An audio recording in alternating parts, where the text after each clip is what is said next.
How's it going, everyone? Welcome to the channel. I've been asked to do a guide on religious conversions in a few YouTube comments now, so I decided to make a guide as part of the EU Basics tutorial series. In this video, we will look at how you can convert to another religion as a player and what are some ways to force other countries to convert their national religion. The process isn't really complicated, but newer players who have never done it might find it a little bit daunting, and hence this video guide. So let's just jump into it. There are a few ways to convert your nation. First is decisions. Catholics, Protestants, and Reform can choose between themselves from the religious screen after the Reformation hits. It's pretty straightforward. Similarly, if you are playing in the Indian subcontinent, you can choose to convert to Sikhism once it spawns. Changing religions using decisions will make you lose 100 prestige.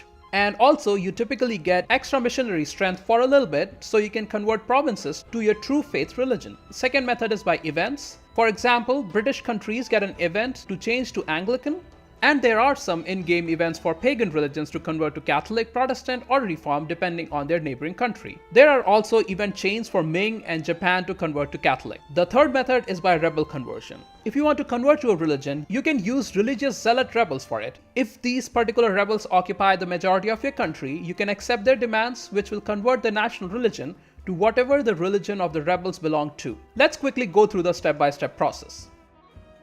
You need at least one province of the desired religion. If you don't have a province of the right religion, go to war and get yourself one. For example, here, I want to convert to Orthodox as Poland, and I have a few provinces of Orthodox religion, so I should be okay. Send missionary to the province. Missionaries always give +6 local unrest. Now change the missionary maintenance slider to 0. This will keep the +6 unrest in the province without converting the religion in the province. Now wait for the rebels to spawn. Depending on your unrest modifiers, this might take a while. Just keep playing your game in the meantime. You can try to increase the local unrest further by decreasing autonomy or increasing national unrest. Keep in mind though that increasing national unrest also increases the likelihood of other rebels spawning in different provinces. Some estates also prevent zealots from spawning, such as nobility state. Make sure you have the right kind of rebel spawning in the province with the missionary. Once the rebel spawns, mothball your forts. Don't engage the rebels and let them siege down your country. In case you have loyal subjects, they will try to fight the rebels for you. You can tell them to be passive from this screen and they won't engage with rebels either. The zealot rebels need to occupy majority of your country, and once they have it, you can accept their demands and the national religion will convert. It's that easy. You can convert to any religion with this mechanic. All you need is one or more provinces from the desired religion. However, the game restricts you from changing to any non-animist pagan religion. For example, you cannot change to say Tengri directly, as Tengri is a pagan religion. You will need to change to animist first, then switch to Tengri, which is a pain. So say you want to play as a Tengri Russia for some reason, it's probably easier to start as Tengri country, then culture convert and form Russia, rather than convert to Tengri as Russia. Why is there such a restriction here? I have no idea, but you don't question the whim of Paradox gods. Watch out for the religious unity once you convert religion though. If you don't have enough missionary strength, you will suffer unrest for a while. Religious conversion through zealots might seem messy, but it's actually really good, as it only costs 50 prestige as opposed to 100 prestige it costs to change religions by decision. Also, rebels will convert all provinces without needing a missionary.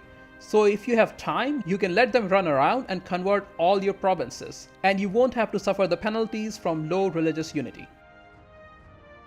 Next, let's look at how to convert other countries to your religion of choice. First is forced religion. You can force religion on another country by war. Select the forced religion option in peace deal. This will only be available against heretic religions. The war score cost is same as full annexing a country, but if you declare with certain CBs, the war score cost is less. You can enforce religion on your subjects. This costs 50% liberty desire for changing to heretic religion and 100% liberty desire for changing to a heathen religion.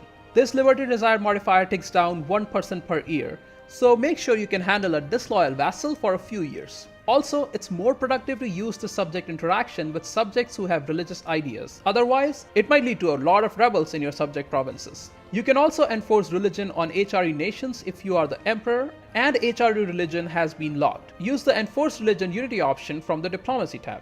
If the target nation refuses, you get a CB on them. One thing to keep in mind is that forced religion and enforcing religion only converts the national religion and the capital province. All other provinces remain unchanged until the target country converts them one by one. You can also use rebels to convert religion in another country by supporting rebels. Once the Zealot rebels spawn, you get a support rebel CB on the country. These rebels rarely succeed unless you support them. Also, this isn't a very reliable way to convert another country, as supporting rebels isn't a viable strategy in game. And that's the end of this short guide. As you can see, it's really not that complicated. Converting religion of your country using Zealot rebels might seem like a pain, and it does take some time, but it's a good way to change religions. And now you can enjoy the new religion for all its perks or roleplay, whatever the reason you wanted to convert. Thanks for watching, and I'll see you in the next one.